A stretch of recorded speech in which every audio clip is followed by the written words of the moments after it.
எல்லாருக்கும் லைஃப்ல ஒரே ஒரு கோல் தான், நல்லா படிக்கணும், நல்லா ஒர்க் பண்ணணும், நல்லா சூப்பரா வாழணும்.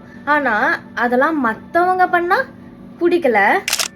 அவங்க நல்லா படிச்சா, அவங்க நல்லா ஒர்க் பண்ணா, அவங்க நம்மளை விட நல்லா வாழ்ந்தா அதை எப்படி புல் டவுன் பண்றது, எப்படி அவங்கள பண்ண விடாம கெடுக்கிறது, இதுலதான் போக்கஸ்ல. இதெல்லாம் ஸ்டாப் பண்ணிட்டு நம்மள விட மற்றவங்க நல்லா பண்றாங்கன்னா அதை ஒரு ஹெல்த்தி காம்படிஷனா எடுத்துட்டு அவங்கள விட நம்ம எப்படி ஹார்ட் ஒர்க் பண்ணலாம், எப்படி நம்மளோட லைஃப்ல க்ரோ ஆகலான்றதுல ஃபோக்கஸ் பண்ணலாமே.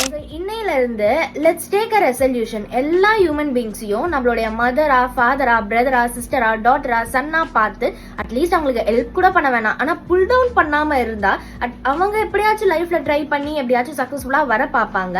அண்ட் நம்மளுக்கும் அந்த கர்மா வராது. கர்மா இஸ் வெரி ஸ்ட்ராங். அது நம்ம இப்பனாலும் நம்ம பண்றது எப்பனாலும் நமக்கு திருப்பி வரும். ஸோ நம்மளும் லைஃப்ல நல்லா இருக்கலாம், மற்றவங்களையும் நல்லா வாழ விடலாம்.